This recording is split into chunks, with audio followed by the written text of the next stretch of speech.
Hello, everyone. Welcome to another episode of the Words of Heart podcast. I am your host, Dion Sanchez. Joining me today in this episode is Eric Wilden. I hope I pronounced your last name right. It's Wilden, actually. But Wilden. Eric Wilden. Thank you for joining me today, Eric. That's my pleasure. Thanks for having me, Dion. It's great to be here. Awesome. So, Eric, if you could share with my listeners and myself a bit about yourself, that would be great. Sure. So I'm where to begin? I'm a suburban dad.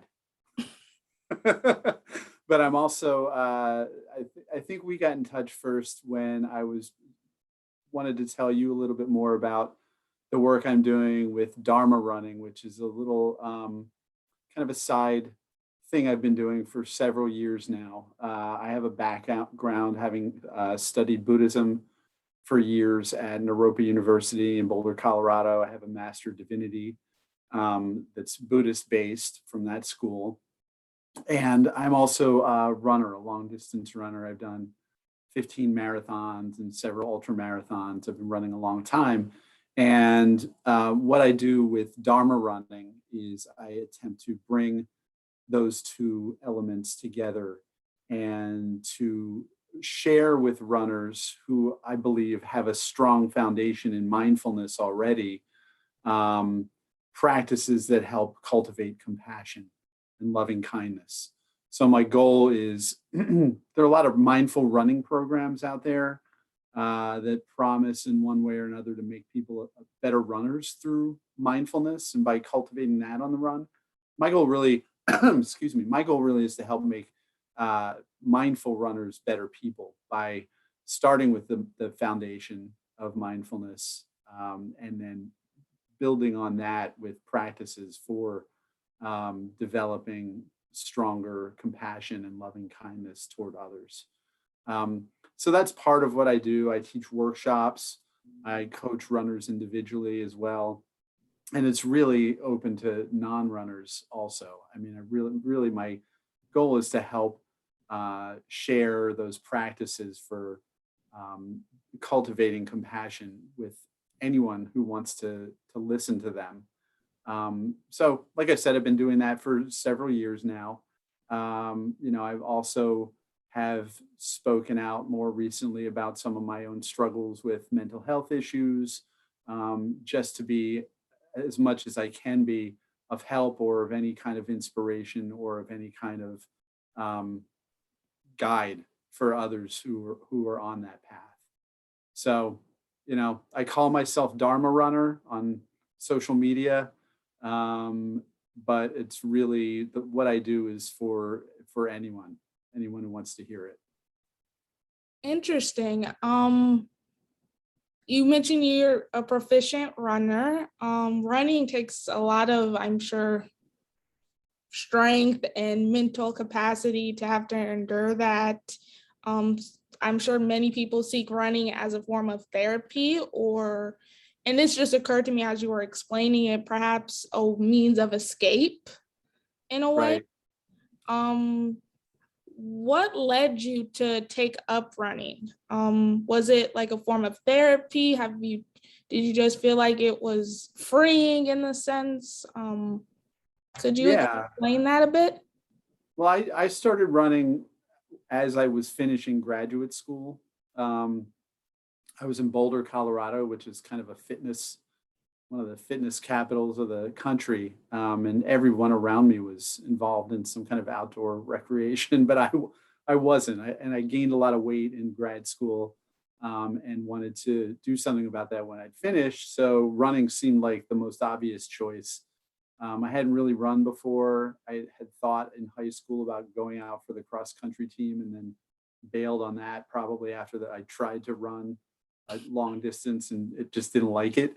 But then I realized that running was something that I could do. I kind of, I'm somewhat built like a runner. It's something that kind of came naturally to me. I'm not any kind of elite runner by any stretch of the imagination, but I realized that it was something that I could do that not only made me feel better about myself, it made me healthier. It helped me with my weight at the time.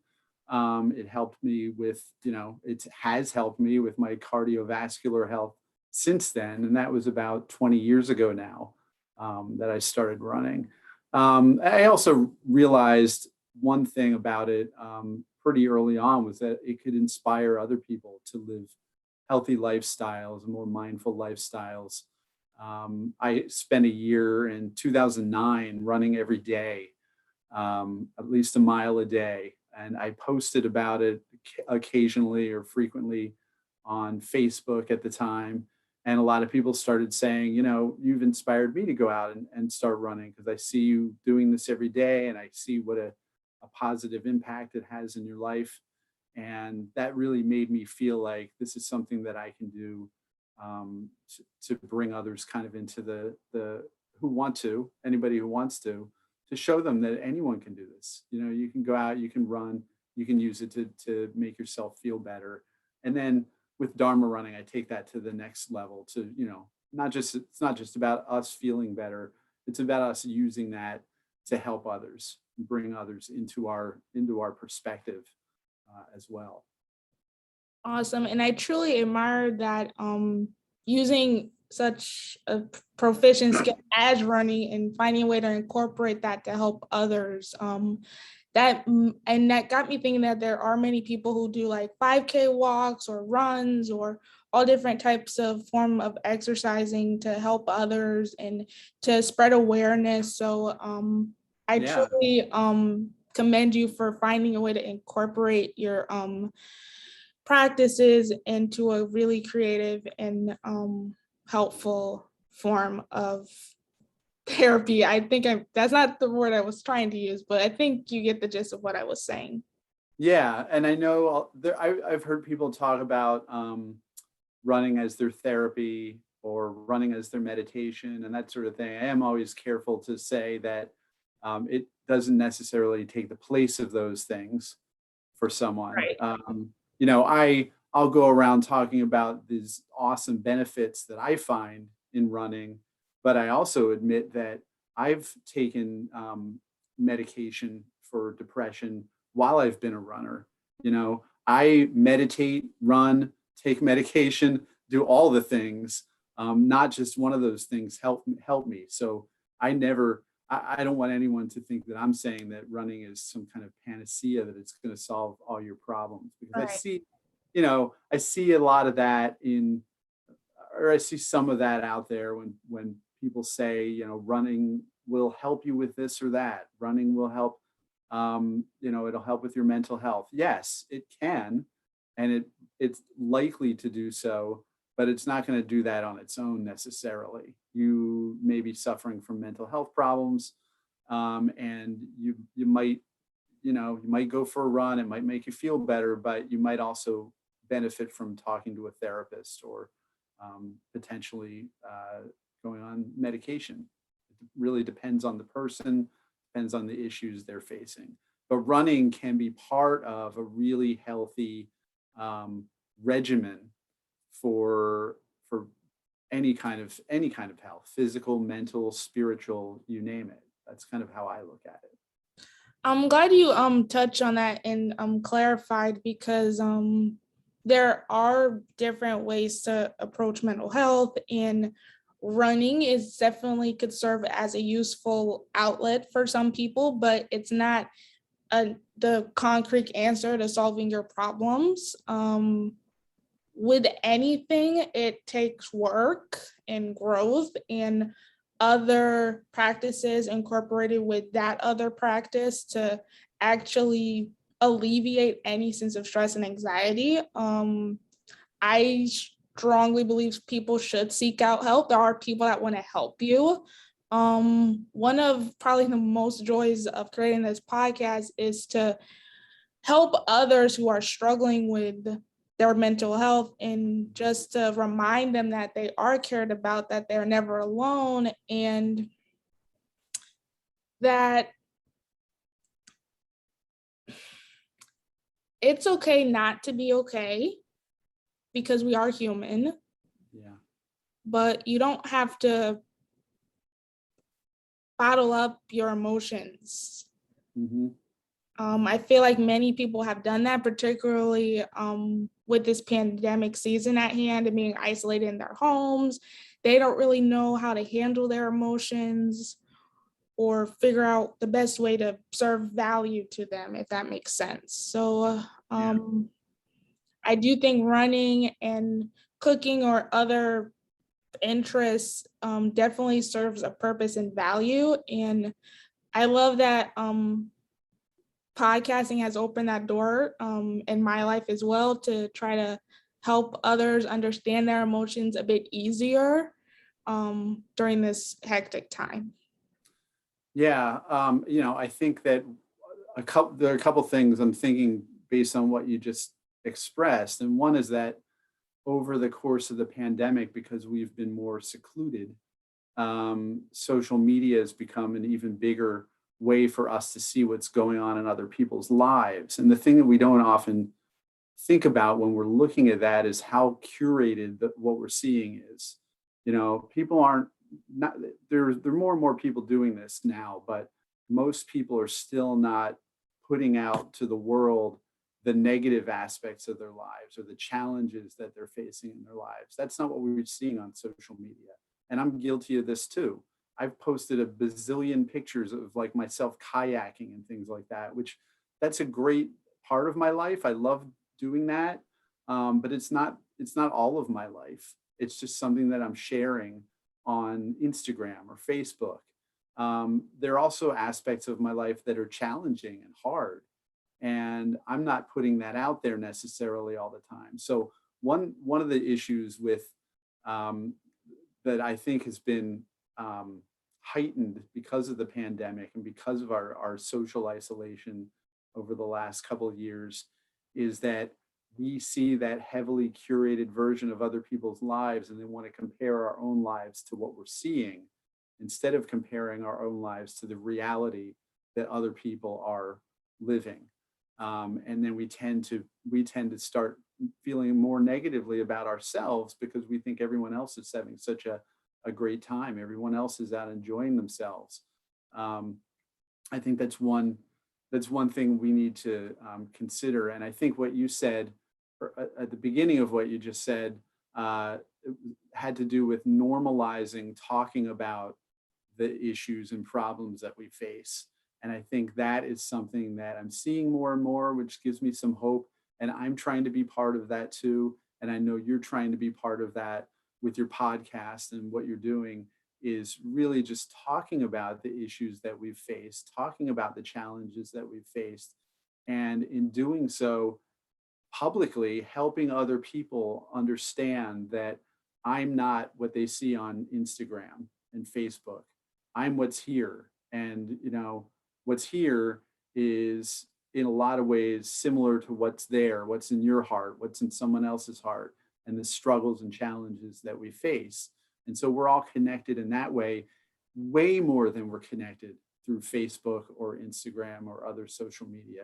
We're connected through the actual lived experience, like what we're going through as human beings.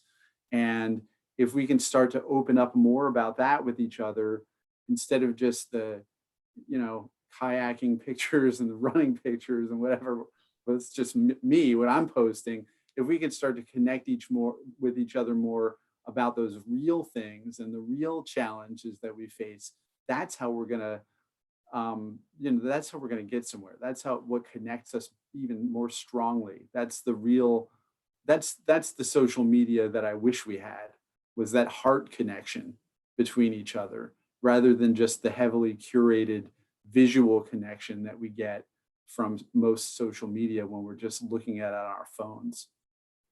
Absolutely. And I couldn't agree more. Social media, though, definitely has played a pivotal role during this pandemic season. It certainly hasn't helped it either. Many people have resorted to it as a source of comfort, Mm-hmm. and I'm guilty of this as well. I took firm precautions when everything got shut down because I'm of higher risk because of my diabetes. I am vaccinated, so that's also a good thing. But I definitely took way more advantage of social media than I normally would. And those insecurities did wreak havoc on my brain and my spirit um because I had no means of going outside. I took to going outside through the internet, and that just put up a facade into my head, as you so eloquently put it, and I couldn't see the reality for what it is, which is there's a human on the other side of that screen, and they probably just don't want to project the reality of their life. They just want to project a hologram version of their life that's perfect and ideal. And I can understand that because being vulnerable is something that we have trouble doing and we don't want to do because we think being vulnerable is a sign of weakness when it really is not. It's a sign of strength and character. And many people should take down the social media mask and be more real and transparent. Though it is 2021, so that's obviously not going to happen overnight. But conversation like these that we are having hopefully will open people's eyes a bit more and get them to take off that social media facade. Yeah, I think it's definitely a challenge to imagine social media, imagine us turning social media around so that it's so that we can see the suffering that people are experiencing, or so that people are more willing and open to sharing their suffering on social media, sharing their challenges. Because for one thing, it's hard enough, like you were saying, to be vulnerable. I mean, we're not really wired to be vulnerable. We're wired to put up a facade of strength. That's what keeps the saber-toothed tigers at bay. That's our evolution. But where am I going with this? At the same time, with social media, people can also just ignore that. I mean, you can just, first of all, who knows what the algorithms with Facebook and Instagram would even let us see if people start sharing their suffering. Is Facebook going to want us to see other people's difficult times? We're not going to want to use Facebook as much. We're not going to want to buy what they're selling as much when we see that, because we're not wired to want to look at that either, right? So that's the challenge with social media, is that social media is there to make money for those companies. And how do you do that with things that we see as negative, with suffering? But at the same time, how do we use social media to help wake up compassion in people, without doing that, without making an effort to show the real whole picture of what we're living as individuals, through social media? So I don't know. It's a challenge with the algorithms. It's a challenge because those are private companies sharing our lives with other people. I don't know where that goes, but I have hope that there are ways to use social media for good still, even in 2021, that there's still some kind of hope for it. But I think that one thing that it can do is just help open our eyes to what others are going through, and help connect us in that way. And then it can lead to real life connections down the road. I mean, for us, we saw each other on Instagram. I think I reached out to you because you had a podcast, said, here's a little bit about what I'm doing. And now we're face to face, at least, still through a computer screen, but it's another step in the right direction. So, ultimately, I think that anything really can be used as a tool to help us connect with each other, and in doing so, to open our hearts to each other a little bit more, a little bit more, and let each other in, let each other see what's really inside those vulnerable hearts of ours. And that's what makes us more compassionate people in the long run. Absolutely. So I would like to get to our icebreaker portion of this episode. I feel like you're gonna enjoy it. Okay. So I'll start off with the icebreaker question because I feel like that's a lot simpler, and then we'll get on to the icebreaker game. All right. If you had to come up with a title or a chapter for where your life is at right now, what would it be? Oh man, where my life is at right now. Um, well, so one of my favorite books is a book called Lincoln in the Bardo. I don't know if you're familiar with that. It's by George Saunders. It came out maybe 6 or 7 years ago. Really good book. Great, like contemporary literature. Anyway, the Bardo is in Tibetan Buddhism. It means transition, and it's kind of where you go when you die, and you have an opportunity to deal with all the karma you've accrued over time before you move into your next life. And Bardo, that's what's usually meant by Bardo, is that transition time between lives, but it also means any kind of transition. So right now, I lost my full-time job back in May. I was the executive director of a home care agency, a nonprofit that unfortunately because of COVID and some other issues, were forced to shut down. And since then, I've been looking for something else. I've been working to get the Dharma running stuff going, more strongly. But I'm also looking for a full-time job, and I feel like I'm in a big transitional time myself because that last job I did for over 9 years, so big chunk of my life there. So I would title the chapter or the book or whatever of what I'm in right now. I would call it Eric in the Bardo, because that's what I'm in. I'm in a big transition time. That is an awesome title.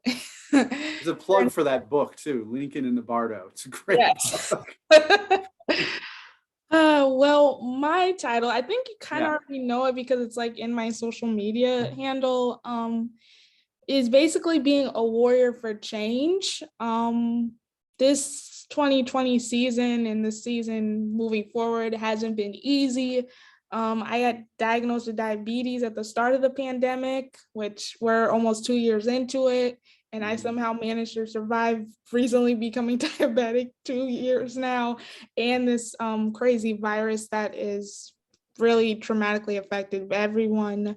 So, but even before I got diagnosed, I've gone through so much in my life health-wise. So, yet I'm still here. And God really placed the word warrior on my heart when I got diagnosed. So I feel like that really reflects and embodies everything I've gone through in my life, being a warrior for change through the power of my words and just using my words for good in any way I can to help others, such as starting this podcast for one, and just using my voice to help others. So I think a warrior for change is probably the best title to represent this phase of my life right now. That's awesome. Yeah, I mean, you're a warrior in multiple ways because you've got that strength, and you're doing what you're doing, and you're getting through the challenges you're facing, but you also have that warriorship of being vulnerable in public and open about the challenges you're facing. And that's even harder sometimes than overcoming the challenges, on our own, is to be public about it and share it with other people to be an inspiration. And that's, that to me, that makes you the true warrior, is being able to do that. Thank you. You're welcome. So on to this fun little icebreaker game. Okay. So this icebreaker game is called, well, I actually got it off of a YouTube video, but I'm just gonna call it word association, but it's really called song association. Pretty much how the game works is I will give you a word. I can imagine you're not like an avid singer, so you don't have to sing it or rap it. I was going to ask about that. I don't know. I'm not bad, but my kids would disagree with it. No worries. You can just say it, but however you project it, when I give you the word, you either have to say or sing it, the song title pertaining to the word. So the word could be a song title or in the lyrics of a song. Okay. I was hoping my ukulele would be sitting there, but it's not. Oh, that Am I would have really been so sitting? Oh, that would have been so cool. But the catch though is you only have 15 seconds. Oh, okay. It's a lot of pressure. What do I win? You I didn't think about any prizes. Oh, okay. It's just for fun and I giggles. know. Yeah. If you can make it through, you can break out your ukulele and play a little ukulele tune if you want. I If I guess. had it here, I would, but I don't want to embarrass myself, so I'm not going to go get it. So I'm just going to find my timer here. Okie dokie. So again, you have 15 seconds. There's a lot of songs in the universe, so hopefully this isn't too difficult for you. Hope So not. the first word is heart. Heart. Mhm.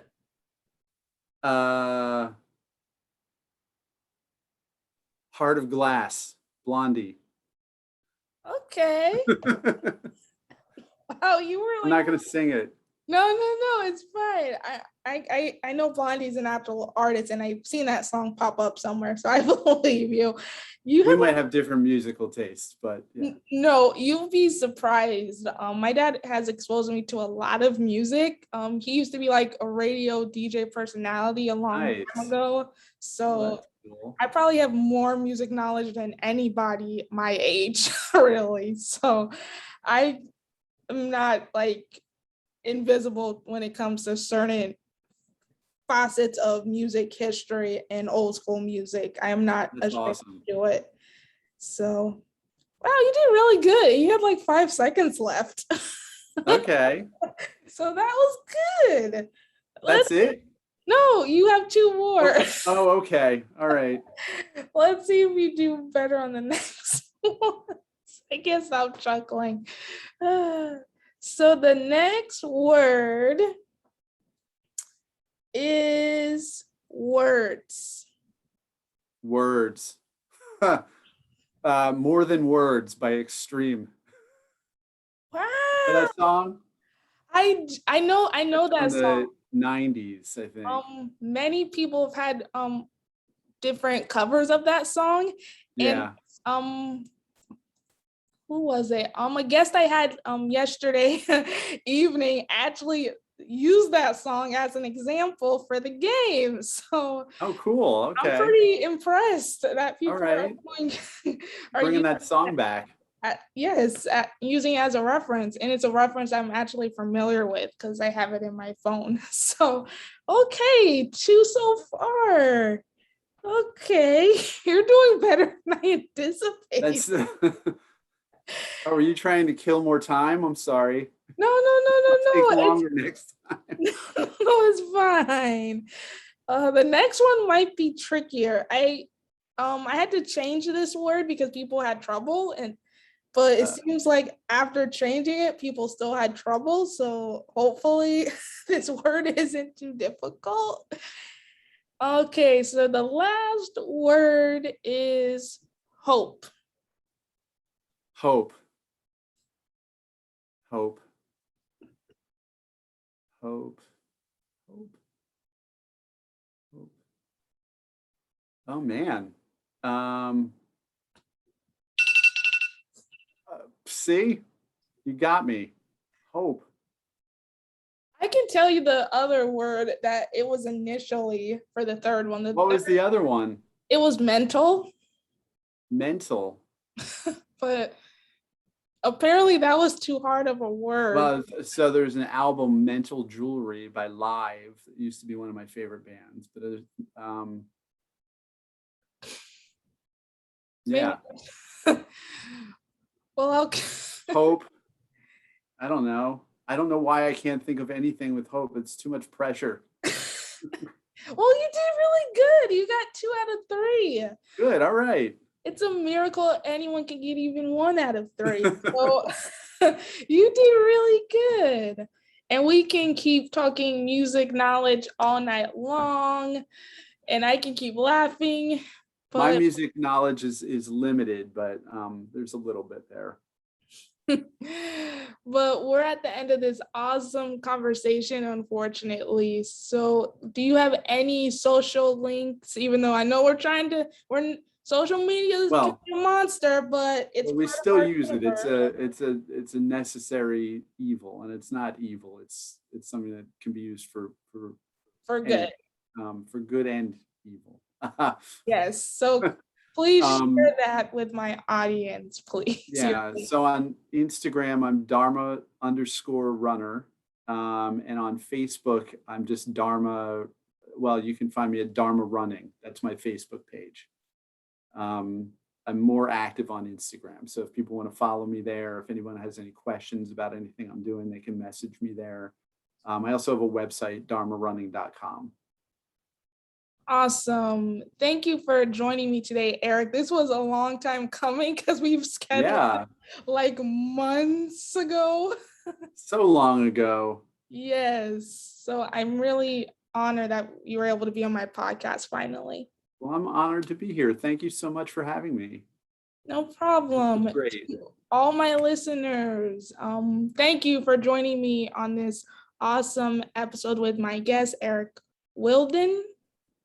Was I close? I had it. Right. If you'd like to share your thoughts and/or feedback on this particular episode or any episode for this matter, here are the links to check it out. You can find us on the Words of Heart podcast Facebook page. You can also find us on YouTube under the same name, and anywhere else you listen to your podcast, Apple, Spotify, Google. Share it, retweet it, subscribe, however you choose to share it. Please don't hesitate to do so and to share your thoughts and feedback. So as per usual, stay healthy, stay safe. And again, I'm your host, Dion Sanchez. And until next time, bye.